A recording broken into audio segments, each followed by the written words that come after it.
Today we'll discuss about earnest money.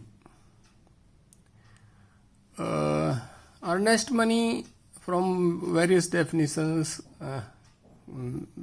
is defined as earnest money is the amount paid by a bidder in required form as a security for not backing out from his or her tender because its acceptance or refusing to execute the work after it has been awarded to him or her. This is as per CBWD Works Manual.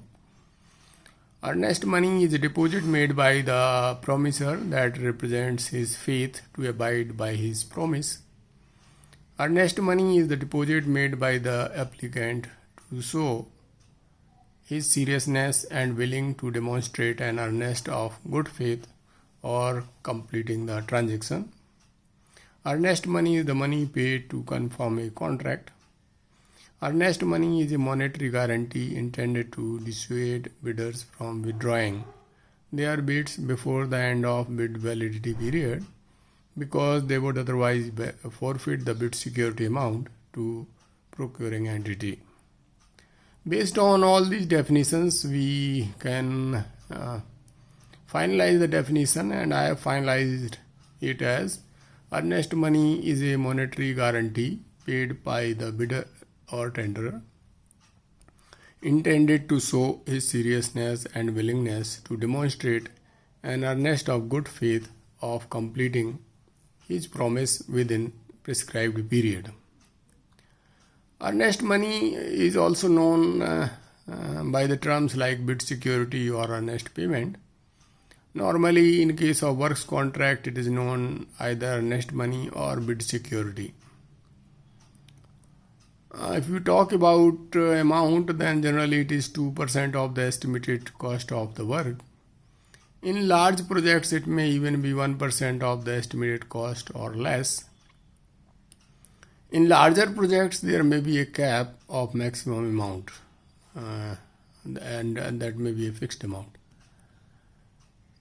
For a smaller works, if the amount of earnest money is low, bidder's seriousness will not be there. Hence, objective of earnest money will be lost. Hence, for a smaller works, rate of earnest money is higher.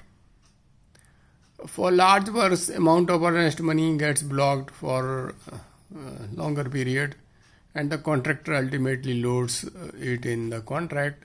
Hence, it is not advisable to block the financial resources. Hence, a smaller rate is prescribed in case of large works.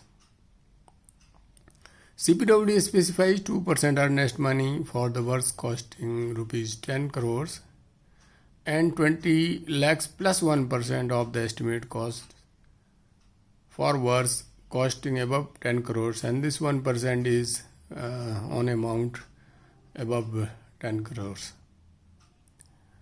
Forms of earnest money, if we talk, then it may be in cash, bank draft or banker's checks, then checks, personal checks, deposit at call receipt, term deposit or fixed deposit, and bank guarantee. Nowadays, generally, cash is not accepted as the form of earnest money, even for smaller works. Bank draft is widely accepted. Everybody accepts this bank draft as the form of earnest money. Personal checks are also not accepted because sometimes they may get bounced, and then there may be legal problems and legal complications. So personal checks are not generally accepted. Then term deposit or fixed deposit, they are interest bearing and they are to be released, and many government organizations nowadays don't accept this form also.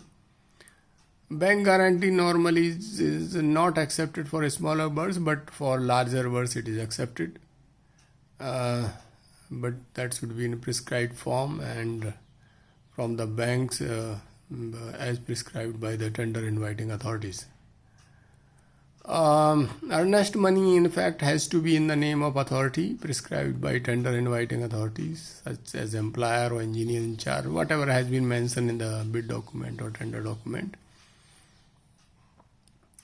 Normally it should be in the name of the authority who has invited the tenders or authorized to somebody else.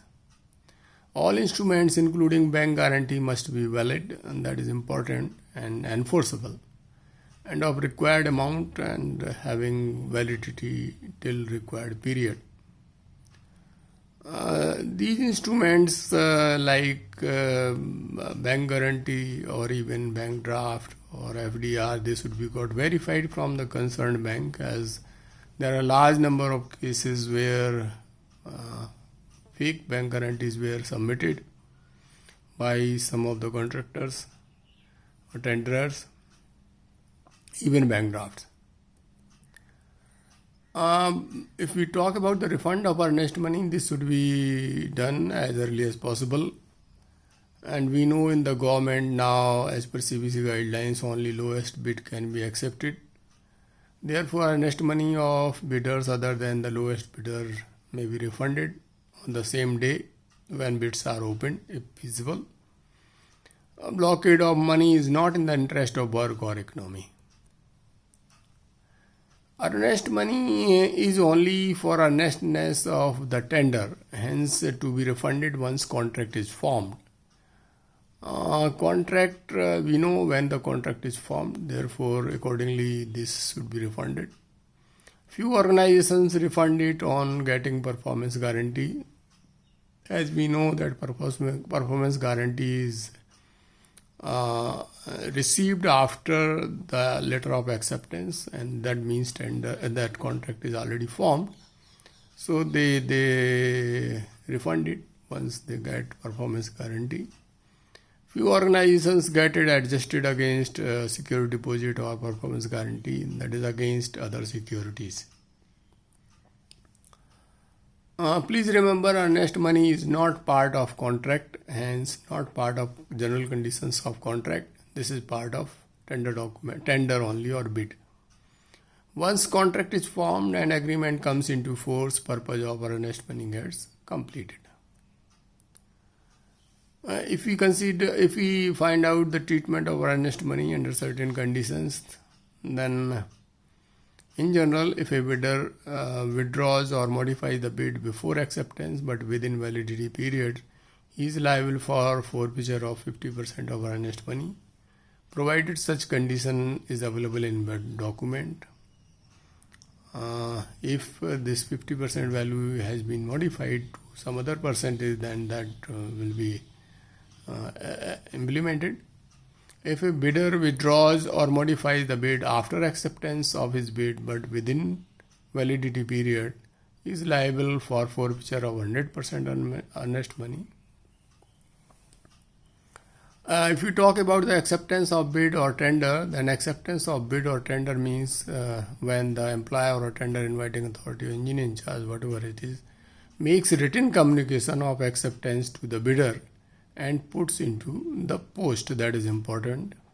Therefore, once it is the letter has been put into the post means in the post office or communication channel of communication, then the acceptance is complete. So then after acceptance, then if somebody is withdrawing or modifying the bid, then 100% earnest money is liable to be forfeited. If a bidder withdraws the bid before letter of acceptance is received by him and the acceptance is within validity period, forfeiture will be 100% earnest money. If bidder withdraws the bid after bid validity period has been extended, cases will be dealt as discussed earlier, considering revised validity period as original validity period mentioned in earlier examples. Bidder does not extend validity period, but his bid is accepted after bid validity period is over. Accepting authority has no right to forfeit earnest money, as bid does not remain valid after bid validity period is over. So that has to be refunded fully. Thanks for attending. I am KM Soni, ADG retired. Thanks a lot.